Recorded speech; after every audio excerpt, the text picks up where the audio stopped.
They kill farming. Monsanto's everywhere. I go on the air talking about Monsanto on the local radio station, literally get kicked off the air and say never come back again. Because you can't talk about Monsanto putting, patents on seeds and then you'll have to pay fines and royalties and that they collectivize and put small farmers out of business. In a farming community, a town, Torrington at least has farming. There's a few farms, good people like the Clugs, trying to make a living doing this while they're raiding raw milk farms. I got all this on the news. Oh my God, it's out of control. It is absolutely out of control. I mean, they're concerned about raiding, your garden, but they ain't rugged. They're not raiding any cocaine shipments coming in. No, that's because they're bringing the cocaine. Exactly. And the heroin. This is real. It is absolutely real. Gary Webb died revealing the cocaine conspiracy to brought crack into the world. Like the CIA brought, same thing, it was the CIA, and like the CIA and their weapons, their bioweapons brought AIDS into the world. All of these things that just show up and they become the next fad, these are all, it's all been done. The LSD put out into the college students in the 60s. That's what started the drug culture. This is all on record. It was, and Project MK Ultra. It's all part of it. It's all controlled. It's all controlled, and when you realize it, it's overwhelming. I mean, you can have a panic attack over it. I mean, it's crazy when it hits you. Well, that's why it's so hard for the first, for the person to first accept it. Ooh, but when you really break it down, it's ingenious. It's the fact that they've gotten away with it for so long and everything. And it's obvious. That's the thing about it. It's obvious, and it's nothing that you really have to put much effort into finding out. Yeah, I mean, it's nothing's hidden. We've gone about that. Nothing is hidden. The pyramid and eye, I mean, they throw it in your face. It's on your money, and there's nobody questions. The Kardashian bitches, okay? They put out I put this in a video recently. They put out a product called Hypnotic, and it's spelled wrong. But the symbol is an Illuminati eye, like swirled around with a circle, like swirled around with rings of circles with an Illuminati eye in the middle. I mean, they're like putting it right in your face. You say, "Oh, that's just a symbol." Well, why that symbol? Why not? Why not something else? Because it's intentional. It's absolutely they're part of the group. It's funny you said Kardashian because literally 2 days ago I was with my Uncle Joe in New York, and he's a real smart guy, and we're talking, and I get a lot of information. He knows older stuff than me, and I'm like, who the hell are these? I told you, I see TV and it's a different world to me. Yeah. I'm like, who the hell are these Kardashians? Oh, yeah. I'm like, I never heard of these people. They're everywhere. They rule all the show, all the reality shows. They show up in the audience. Watch, notice that. They're behind everything. Kim Kardashian's father was the lawyer that defended O.J. Simpson. Stole the evidence of O.J. O.J. Right. They had a bag, the police or whatever, of all this evidence. And it was Kim Kardashian's father that stole the evidence and made the evidence disappear. And then, him and Cochran were able to basically, you don't have any evidence. How are you going to, it disappeared because of Kim Kardashian's father. The glove don't fit, you must have quit. Wow, man. These people are involved in everything. Yeah. That was some history, though. But it's true. They are, again, it's part of this whole cog. They're just a cog in the wheel. But look how they benefit from the wheel, and they become the visual. I mean, again, a lot of people in the media are involved. Most of the music industry, I mean, they're outwardly talking about it. Unless they don't realize that this means Illuminati, as long as they don't realize the symbols, or they're, I mean, come on. Is it just a coincidence? I really don't think so. Yeah. No. Anyway, that's another story. Yeah. Digressing, but we were talking about, the government is now, in addition to kidnapping Americans and tossing them into Camp Gitmo without recourse or trial, the draconian NDAA bill passed in the House contains language that will allow the Pentagon to wage cyber war, as I said. So they're going to actually be able to attack us through the internet, like they haven't been doing that, like Stuxnet wasn't done that. We got a problem with Iran is coming around the corner too, and you remember that worm the war is right around the corner. You remember that big internet worm years ago? Stuxnet. Is that what it was? Stuxnet. That's what. Yeah. It was made by Israeli. It was Israeli intelligence. Again, it was our government. It's a setup again. It's a setup. Yeah. Oh. It was hackers or typical, whatever. yeah, the hackers, Yeah. the Hegelian dialectic in action once again, problem, reaction, solution. Yeah. It's textbook. Someone they work for do it, and then set them up. Yeah, and this is how they get their final reconciled bill, which Congress affirms the Department of Defense has the capability upon direction of the President to do these things. And they follow for kinetic capabilities, including the law of armed conflict. So they can actually take down servers and places like they'll just go into the place and just take it out. All in the name of security and freedom. Protecting you. War is peace, ignorance is strength. Freedom is slavery, ladies and gentlemen. Don't think of it any other way. Remember, we should call this slave TV. You're free to do as they tell you. You're free to do as they tell you, yeah. Bill Hicks, I love that guy. But it's really awesome. It's absolutely true.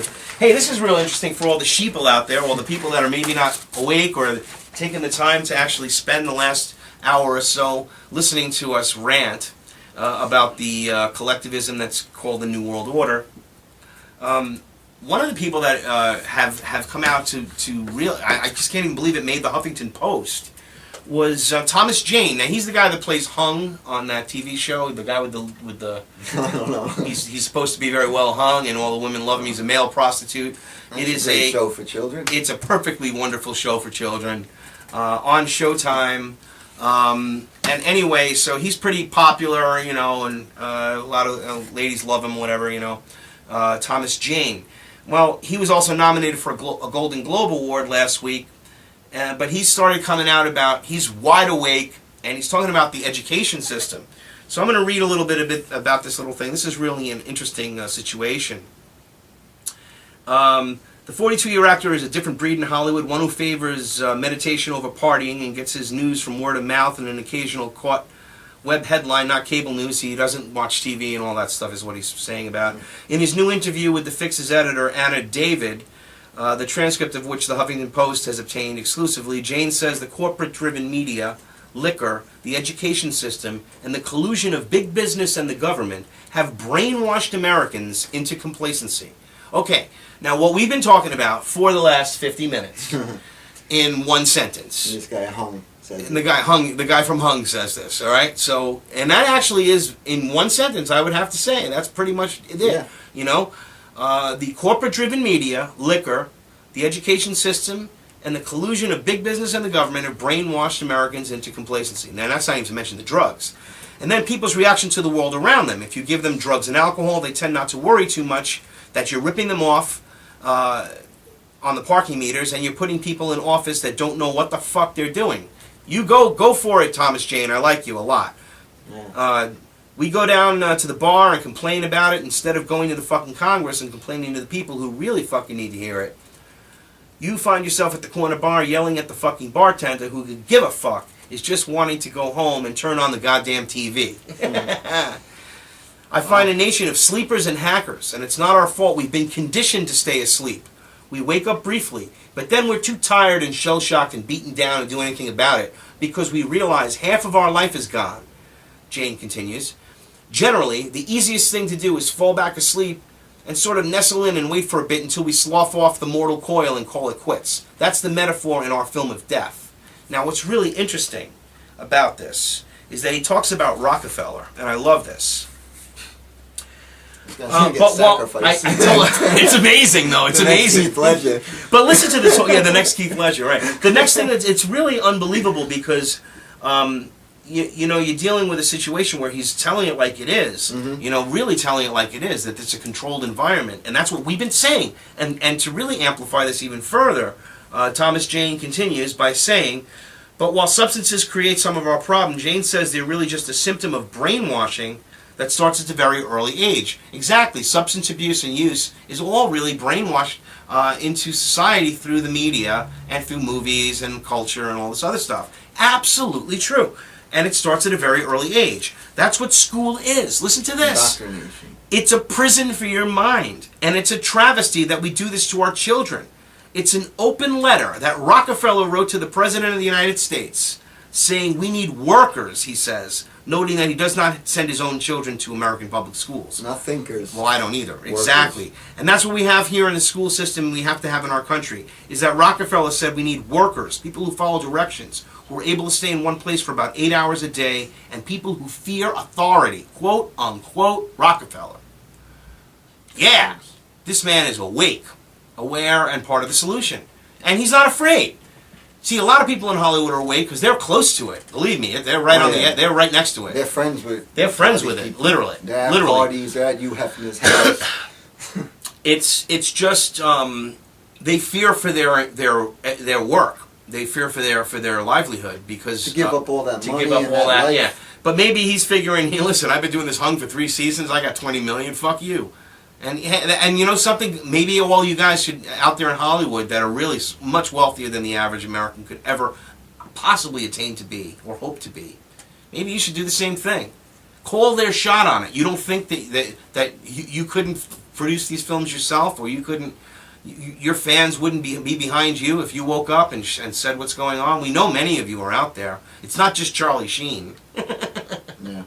I mean, people are out there that are really awake. Like Shooter Jennings is wide awake. He wrote a song about it, about the police state.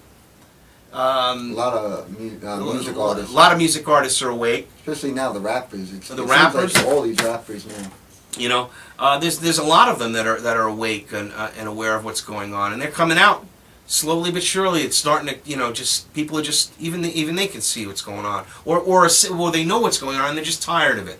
Too many people know what's going on and don't do anything. I have a coworker at work, knows a whole bunch of stuff. I talk to him all the time. Yeah, I know about that. Yeah. That's what I mean. And they don't do anything about it. I think that makes you worse than the person who don't know. I guess so, because you know and don't do how could nothing. you? It's almost you're complacent. You're part of this puzzle. You're part of the problem. You're part of the problem. Exactly. We got to speak out against this stuff. It's just again, they don't believe in themselves. They have this attitude that they can't do nothing. This helpless feeling. It's a helpless feeling it's absolutely true. It's unbelievable.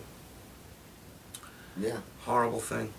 So anyway, Thomas Jane, hopefully he won't get written off the show or die in a car accident and to be a martyr or something, overdose in his hotel or overdose in his hotel room because he did have a previous addiction issue, quote unquote. They had to include that in the article. Oh boy, I could see some drug overdosing happening here in the future. Mm-hmm. And then if it did, what would you say? Oh, well, Well, he's rich, partying. Yeah, exactly. So it's like very well hidden. And you wouldn't think that these two guys, like here, we were just talking about this, that they might, because he's Rockefeller, shake the boat.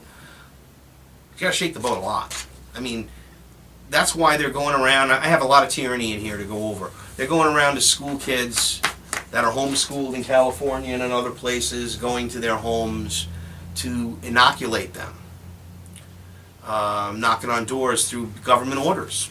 And of course people are disobeying it. It's happening all the time. The IMF is warning about a depression that's coming up ahead. This is from FT.com.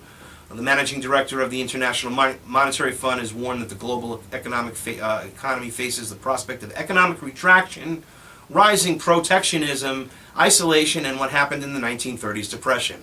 Gee, do you think so? I mean, at least the mainstream media is starting to starting to come to reality that this is starting to happen, that this is not going to get better, it's going to get much worse before it gets better. It will get better. We can get through this. And the faster we wake up and target these criminals and make them pay for this treacherous, treasonous, horrific, well, they're international bankers, so they're not even, you can't really call them treasonous, but the complicit partners in politics, these senators and presidents who have made this happen.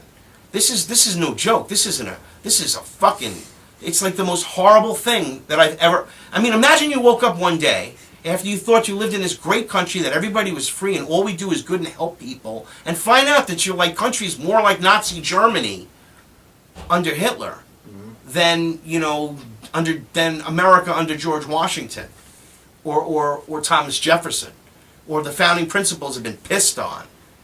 I don't care if they're Masons. I don't care if they were in league with the Illuminati. I don't care what Andrew Jackson being for the banks, against the banks, Alexander Hamilton being a Rothschild agent. It's all on record. But the document stood. It stood for freedom, and it stood for over 200 years, and now they're dissecting it. And if that was the plan, then they're evil too. but the document and its principles are forever.